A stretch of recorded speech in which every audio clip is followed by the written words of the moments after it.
நிறைய இடங்களில் தனி குடித்தனமாக வாழ்ந்தேடா, எங்கள் குடும்பம் தனி குடும்பம் அப்படிங்கடா. இதனால உங்களுக்கு கிடைச்சதெல்லாம் என்ன, இழந்ததெல்லாம் என்ன?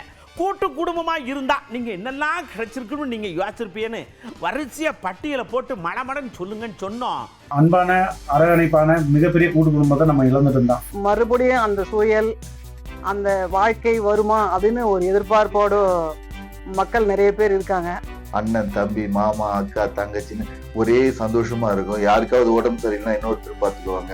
கூட்டு குடும்பத்தில் இருக்கனால என்னால் வேலைக்கு போக முடியுது. என் பிள்ளைங்க ஸ்கூலுக்கு அனுப்புறதுலேருந்து, என் பிள்ளைங்களை பார்த்து பராமரிக்கிறது, நல்லது கெட்டது சொல்லித்தரதுலேருந்து எல்லாமே எங்கள் மாமியா பார்த்துக்கிறாங்க. இப்போ தனி குடுத்தனமும் நல்ல ஒரு வசதியான ஒரு சூழ்நிலையிலையும், நல்ல ஒரு ஆரோக்கியமான நிலையிலையும், ஒரு எந்த விதமான மன கஷ்டமும் இல்லாமல் வாழறோம். தனி குடுத்தனம் போறதுன்றது இப்போ அவசியமாயிடுச்சு. காலத்துல செல்போன் இருக்கிறதுனால ஒருத்தருக்கு ஒருத்தர் வீட்டுல இருக்கவங்களே ஒருத்தருக்கு ஒருத்தர் பார்த்து பேசிக்க முடியறதில்ல. இன்னைக்கு அம்மா இல்லைன்னு கவலைப்படல, அப்பா இல்லைன்னு கவலைப்படல, பெரியப்பா, சித்தப்பா, மாமா, அத்தை யாருமே கவலைப்படலைங்க. அந்த போன் மட்டும் இருந்தா போதும் அப்படின்ற நிலைமைக்கு நம்ம எல்லாம் வந்துட்டோம். இன்னைக்கு நம்பிக்கையே இல்லாம போச்சு.